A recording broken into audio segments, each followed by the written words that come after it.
April 1988. An Iranian oil platform rises over the shipping lanes of the Persian Gulf, with workers scrambling at their posts as the American destroyer USS Merrill moves into range. 4 days earlier, an Iranian mine nearly broke a U.S. frigate in half. Now Washington has authorized a response. The word they used was proportional. Merrill's loudspeakers broadcast a warning in Farsi: 5 minutes to evacuate or face destruction. Nearly everyone on the rig flees at speed. That is, everyone except for one man. One man armed with a ZSU-23 double-barreled anti-aircraft gun that's swinging toward the Merrill. One man who's about to find out what the United States really means by proportional. The Persian Gulf was supposed to be a highway for oil until the Iran-Iraq War turned it into something closer to a firing range. This shift began in 1980 when Baghdad sent its army across the border into revolutionary Iran. The invasion was driven by a calculation that the upheaval of the previous year had left the new regime disorganized and vulnerable. Latent, long-running border disputes and the fight over control of the Shatt al-Arab waterway added fuel to the decision. Once the invasion began, both countries poured men and equipment into a war that quickly became a struggle of endurance, where backing down even an inch could be misconstrued as an admission of defeat. And yet, despite their best efforts, the front line barely shifted. The only way to keep that kind of war going was by injecting money into the conflict. Whoever could keep exporting and importing could keep fighting. As the war dragged on, both countries began attacking commercial shipping to weaken the other's economy, and oil tankers became the most valuable targets. Those ships carried the revenue that funded weapons purchases, paid soldiers, and kept the war effort alive. That pressure turned normal sea traffic into targets of opportunity. Missiles and gunfire hit unarmed merchant ships with no real way to defend themselves. When a tanker was struck, fuel and cargo turned small damage into major fires that crews struggled to control. Often, the objective was only disruption, to make the route feel dangerous, drive up insurance costs, or simply scare captains into slowing down or staying in port, reducing the amount of oil that could reach the market. In the midst of all this, the United States sent warships into the Gulf to protect Kuwaiti oil tankers, especially those that had been reflagged under the U.S. flag during Operation Earnest Will. Kuwait had been financing Iraq's war effort, and its tankers became Iranian targets as a result. American ships began moving with the convoys, guiding slow tankers through lanes where a hard turn could put a merchant ship aground or into another vessel. Even so, a warship could defend its own hull, but it couldn't make the tanker beside it faster or tougher. When a tanker was hit, the escort still had to close the distance and get people out of the water, all while ensuring the convoy kept moving before the situation got out of control. On the afternoon of April 14th, USS Samuel B. Roberts was moving through the central Persian Gulf on escort duty when Lookout spotted shapes ahead, rising and falling with the swell. Roberts was a guided missile frigate, a medium-sized warship built to protect other ships and remain on station for long stretches in harsh conditions. Since she was far from being a battleship, she had to rely on sensors and her crew to keep herself alive when something went wrong. At first glance, the dark shapes looked like marine life breaking the surface, possibly dolphins, swimming low in the water and hard to read at a distance. As the ship closed, they noticed that the shapes failed to move like animals. The frigate slowed while officers tried to confirm what their lookouts had found. Soon, they realized they were mines. Commander Paul Rinn ordered the ship to back out at minimum speed. A sharp turn risked crossing water that hadn't been checked. Stopping meant sitting in a minefield. The frigate eased astern, trying to retrace the narrow strip of water she had already crossed. 10 minutes later, the ship's luck ran out. A naval mine detonated under the keel. This type of weapon doesn't need to be detonated by a direct hit, like an old contact mine. It waits for a ship to come close and then reacts to it. A steel hull moving through the water carries a magnetic signature. It disturbs the local field, and the mine's sensor reads that change as a target. When it fires, it doesn't punch a neat hole above the waterline. It explodes under the keel, where the blast can lift the ship and slam it back down. The goal is to obtain a structural failure by breaking the ship's backbone, opening seams, and flooding compartments faster than a crew can control. Upon impact, a hole is ripped into the bottom of the ship from where seawater surged in. The shock traveled through the hull, snapping equipment off mountings and igniting fires where fuel and heat met damaged systems. The ship began losing power in sections as circuits failed and generators strained. For roughly 5 hours, the crew fought fate itself until the situation stopped getting worse. The ship was badly damaged, but she was still afloat. 10 sailors were injured during the explosion and the fires that followed, but none lost their lives. When the immediate emergency finally came under control, Roberts was able to limp toward Dubai, where she could be taken in hand and repaired. The next day, Navy explosive ordnance disposal divers got back in the water to see what had actually struck the ship. They recovered debris from the wreck and then tracked down and inspected nearby mines. The pieces matched Iranian gear, and the serial numbers and components led back to Iran. What first looked like another tanker war hazard was now being treated as a deliberate hit on a U.S. warship. The minefield evidence was briefed up the chain, and President Ronald Reagan was told about the damage and the conclusion that the mines were Iranian. With responsibility identified, the United States had a clear basis to retaliate in international waters. Reagan issued what he described as a proportional response. 4 days later, on April 18th, the U.S. Navy put together a coordinated strike across the Gulf, aimed at blunting Iran's threat to shipping and putting an end to the mining. The force was divided into surface action groups, or SAGs. Each SAG was a package built around surface combatants that could operate independently, with helicopters and boarding forces available as needed. They were given separate targets so the operation could unfold in parallel and stay under control. SAG Bravo was assigned to the Sasan and Rakesh oil platforms, and SAG Charlie was assigned to the Syria platform. U.S. planners regarded these oil platforms as Iranian Revolutionary Guard outposts. They were fixed positions used to watch the shipping lanes and help coordinate attacks. Knocking the platforms out would strip away a chunk of Iran's eyes and ears in the Gulf and disrupt how they coordinated attacks. It also worked as bait, because if Tehran responded with boats or aircraft, they'd have to show themselves, which made them easier to identify and hit within the rules of engagement. Meanwhile, a third group, SAG Delta, was tasked with finding and engaging Iranian warships in case Tehran responded at sea. Intelligence in recent encounters had narrowed the focus to Iran's modern frigates. These ships could move out into the Gulf and threaten merchant traffic with missiles and guns, as the most likely and most dangerous opponents. 2 names sat at the top of the list: Sahand and Sabalan. These were the Iranian Navy's newer surface strikers, meant to get out into the Gulf and project threat at a distance. They packed unusually heavy anti-ship firepower for ships their size, had air defense weapons as well, and they weren't subtle about what they represented in the shipping lanes. Over the entire operation loomed USS Enterprise and her battle group. She was a full-sized American supercarrier, the first nuclear-powered aircraft carrier ever built. With more than 1,100 feet of flight deck and steel, carrying a small city's worth of sailors, fuel, weapons, and aircraft. With Enterprise nearby, the operation didn't end at the edge of a surface ship's radar horizon. The carrier held position outside the Persian Gulf as the heavy cover, keeping aircraft in the air and launching fresh sorties as targets appeared. She could easily feed a much wider picture of the fight to the ships below. In practice, that meant surface action groups weren't forced to wait for Iranian units to stumble into gun range. Carrier aircraft could push out, search, identify contacts, and hit targets far from the SAGs, then come back, rearm, and do it again the same day. Furthermore, a carrier like Enterprise operated within a defensive screen of cruisers, destroyers, and frigates, designed to guard it against aircraft, submarines, and missiles. An air response would run straight into fighters already on station. A sea response wouldn't fare much better. A strike aircraft could reach Iranian ships first and keep them under threat before they could force a close-in engagement. At 7 a.m., Enterprise launched multiple A-6 intruders with F-14 Tomcats in escort. On the flight deck, A-7 Corsairs remained on alert, loaded and ready to launch if more targets appeared. Overhead, a Hawkeye kept watch, stretching the radar picture beyond the horizon and giving the commanders more than any ship could see from down at sea level. While the aircraft spread out overhead, SAG Bravo arrived at the Sasan oil platform. Bravo's ships, USS Merrill and USS Lynn McCormick, operating with the amphibious transport USS Trenton, closed to gun range and held fire long enough to issue a formal warning before shooting started. A native Iranian speaker transmitted a message in Farsi indicating that the people on the platform had 5 minutes to clear it. After this, the Americans would open fire.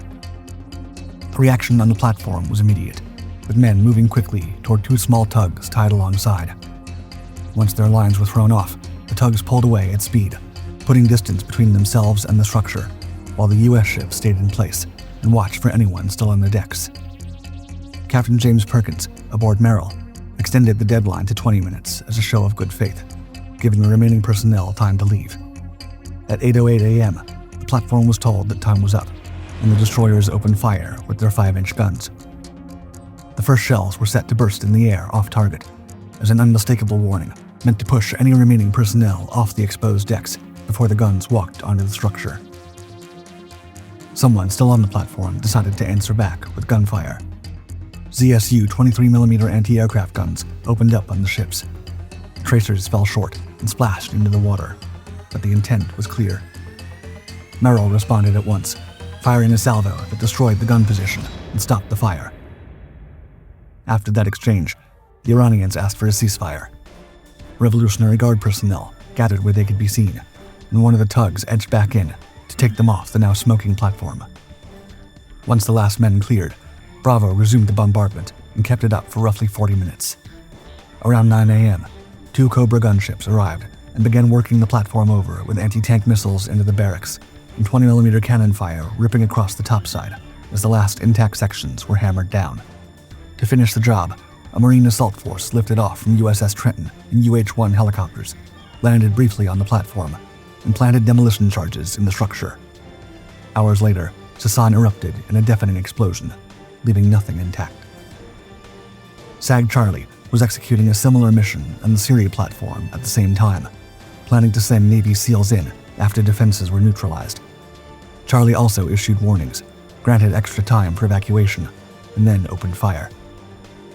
USS Wainwright, USS Bagley, and USS Simpson hammered Syria with 76mm and 5-inch shells. As at Sasan, Iranian personnel on the platform answered with 20mm anti-aircraft fire, sending rounds out toward the ships. Cobra gunships moved in to clear the way as well, but the ZSUs here were able to shoot back hard enough to force the helicopters off their runs. Charlie answered with heavier naval gunfire until the platform caught fire. An early round hit a compressed gas tank, and the platform went up, making the SEAL assault unnecessary. With the structure collapsing, the commander called off the SEAL assault, leaving the team staged in the helicopter with no landing zone and no target left to take. While Siri and Sasan were still smoldering, SAG Bravo turned north after the strikes.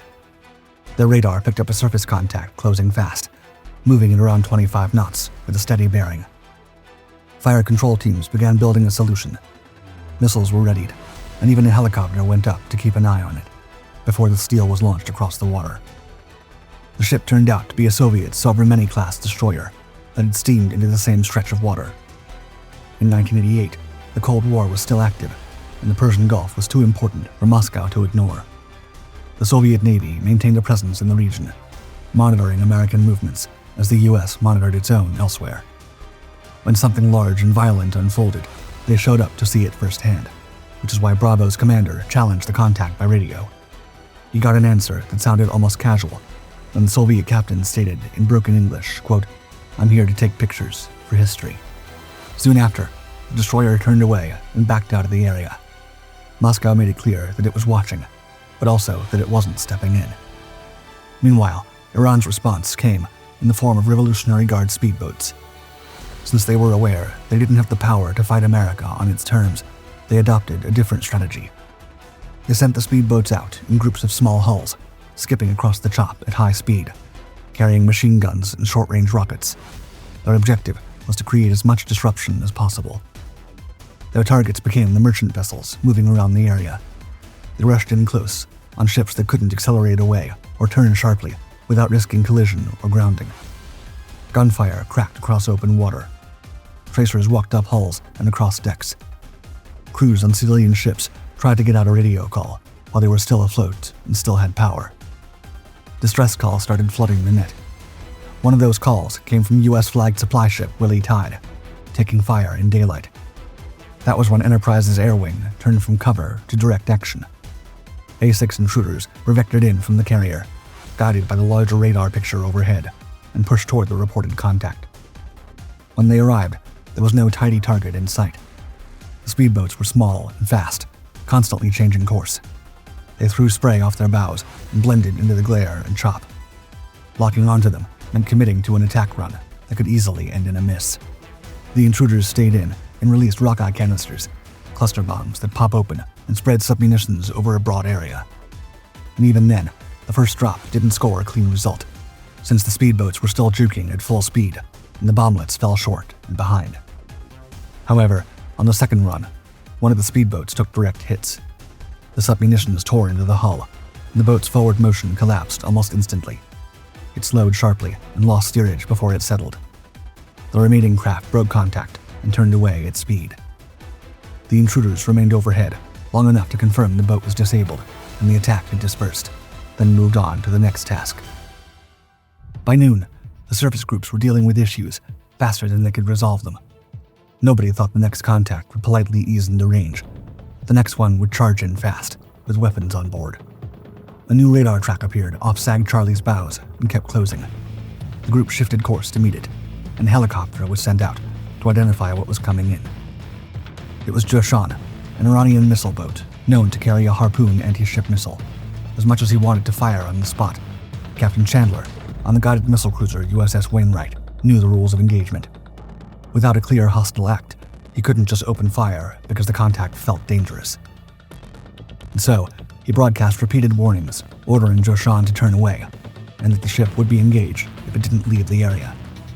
The captain of Joshan answered back, quote, "I am doing my duty. I am in international waters and will commit no provocative attack." Joshan kept approaching. At 13 miles, Chandler warned again. The only response was a change in the radar energy, hitting Wainwright's receivers. The electronic warfare console flagged that Joshan had shifted from search to fire control. Captain Chandler issued one final warning, quote, "Stop engines, abandon ship. I intend to sink you." Joshan's answer was launching the missile. The Harpoon missile left the rails and dropped low over the water, running straight toward Wainwright. The American response came almost simultaneously. Standard missiles were fired in surface mode, lifting off in white exhaust and then driving back down toward the Iranian boat. USS Simpson, which was nearby, opened fire as well. For a few seconds, missiles were in the air in both directions, closing on their targets at high speed. On the American ships, chaff rockets fired, and clouds of metallic strips spread into the air, while electronic jamming systems tried to disrupt the Harpoon's guidance. The missile closed on the formation and veered off course, passing the ships and detonating harmlessly in the water, after being drawn away by the countermeasures. Multiple Standard missiles hit Joshan in rapid succession. In the opening salvo, Simpson fired 4 Standards, and Wainwright added 1, shredding the missile boat's superstructure and tearing her systems apart. The missile boat staggered, still afloat, still refusing to go down cleanly, but now crippled and burning in open water. Around 12:50 p.m., Enterprise's E-2 Hawkeye, the airborne early warning aircraft orbiting high above the Gulf, was watching its radar. Within its scope, 2 fast tracks appeared and began closing on the American formation. The returns weren't small and weren't slow. They were Iranian F-4 Phantoms, coming in hard, heading straight towards Sag Charlie at the moment its ships were moving in to finish off the wounded Joshan. They closed to roughly 30 miles. The American commanders were not about to wait for the range to tighten further. Orders snapped through the combat information centers. Fire control radars shifted from surface search to air track, locking onto the incoming jets. At 12:50 p.m., Wainwright fired 2 SM-2 Standard missiles. They launched in bright pillars of exhaust, climbed hard, then bent onto the intercept courses as guidance tightened. The Iranian pilot saw the launches and broke away, turning out in an attempt to outrun the intercept and fall out of the tracking picture. The Standards kept coming. One missile detonated near an F-4 and tore off part of its wing, scattering shrapnel through the airframe. The Phantom stayed in one piece. It turned back toward Iranian airspace, limping, while the other jet broke away with it. With the hostile aircraft driven off, Sag Charlie swung its attention back to Joshan, who was drifting with no real ability to fight. The American ships closed the range and finished the job with gunfire. Shells walked across the crippled hull until Joshan finally went down. Despite this small victory, the higher command moved to prevent the operation from expanding further. Orders went out to cancel additional platform attacks. The day had already shifted from controlled strikes to open naval combat, and every new target now risked pushing the fight past the limits the operation was meant to hold. Then, at roughly 1 p.m., USS Joseph Strauss of SAG Delta detected a radar contact that fit the target everyone had been hunting since the operation began, one of Iran's 2 modern Somme-class frigates. If the radar was right, they were about to face either Sahand or Sabalan. The Gulf was crowded, and radar alone could not confirm identity. Without a visual, there was still a risk of striking the wrong ship and widening the war by mistake. Still, on USS Enterprise, reserve A-7 Corsairs were launched and held ready overhead in case the contact turned hostile. Approximately an hour and a half later, an A-6 intruder, piloted by Deputy Carrier Air Group Commander Bud Langston, picked up the contact from altitude. He dropped through the clouds and drove down to roughly 50 feet above the water to make the identification with his eyes. Langston approached from the stern on the port side and confirmed that it was indeed Sahand.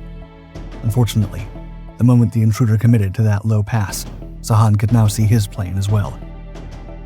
Anti-aircraft guns opened up immediately. Tracers reached out across the water, but Langston was so low, the gunners struggled to depress their barrels far enough to track him cleanly. A surface-to-air missile launch followed, and another. The missiles chased the intruder and missed. Now that it had been fired upon, the intruder was allowed to respond. As such, Langston switched to engaging the target, and he sent a warning over the Iranian frequency stating that, quote, he would sink the ship in 5 minutes. There was no effective reply, and so Langston brought the aircraft around and lined up a harpoon shot. When he triggered the release, nothing dropped. The missile stayed stuck on the rack. Sahand was still shooting, so Langston peeled off, while his bombardier went through the release checks and troubleshooting. A moment later, the intruder swung around for another pass. This time, the harpoon was finally released. It fell clear and ignited, accelerating away at sea-skimming height, straight towards Sahand. As it ran in, the flight controller on Enterprise called Langston to confirm intentions. Langston answered with, quote, well, he shot at me.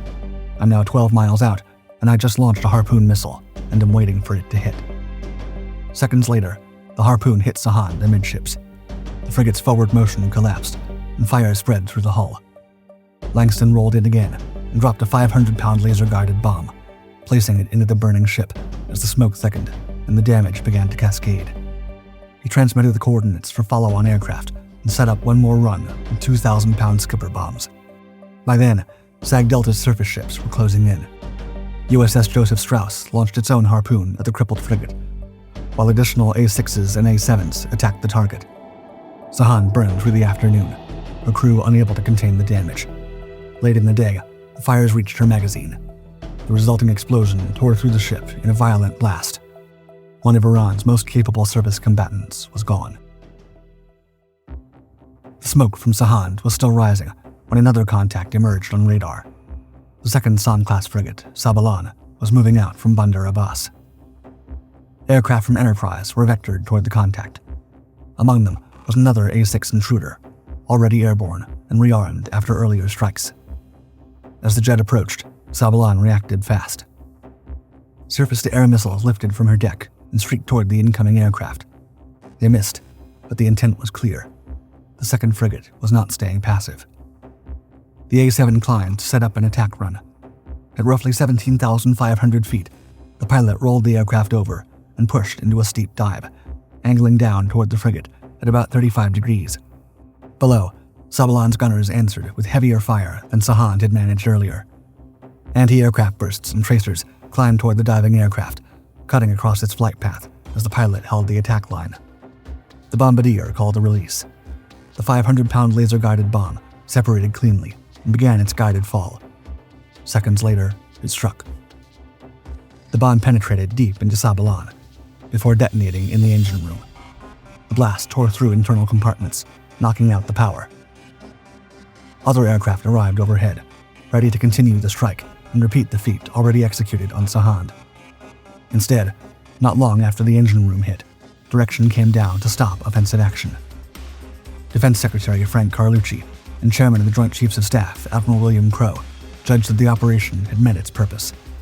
In their view, the message had been delivered, and the risk of escalation was climbing faster than the benefit of sinking one more ship. In the span of hours, half of Iran's most capable surface fleet had been erased or neutralized. The plan had been limited to destroying 3 militarized oil platforms and taking out one of Iran's 2 newest major warships. Instead, carrier aircraft and surface groups hit harder and faster than anticipated, crippling ships and sinking targets faster than expected.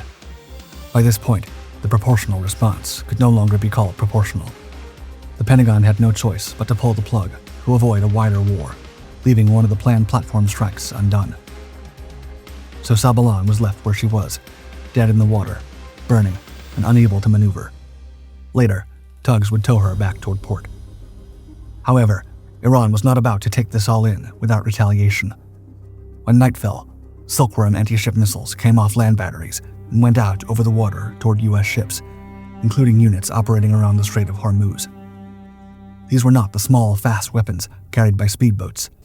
Silkworms were shore-based anti-ship missiles built to reach into the sea lanes from land and hit hard enough to start a fire the damage control teams might not be able to contain. American commanders already knew Iran had them because the missiles had been used earlier in the tanker war, so they were prepared. Iran knew this and launched anyway, fully aware that firing risked turning a one-day retaliation into the opening act of a wider war. As the tracks firmed up, ships across the force went straight into their coastal missile drill. Decoys were readied, then fired, throwing false targets into the air and onto the water, while the ships kept maneuvering to spoil the missile's approach. The goal was to make the shot miss and keep the formation intact, while avoiding giving Washington a reason to widen the fight. According to later accounts, the Silkworm attacks failed to hit any U.S. targets and were defeated thanks to these evasive maneuvers and decoys. The real problem came after the missiles splashed. Washington had signaled that Silkworm use could draw retaliation against targets on Iranian soil. If that happened, it could drag the United States into a larger fight it had been trying to avoid. The Pentagon and the Reagan administration later played down the Silkworm episode to keep the situation from snapping into a wider war. As a last resort, they filed a case at the International Court of Justice over the oil platforms under the 1955 Treaty of Amity. Years later, the court rejected both Iran's claims and the U.S. counterclaims.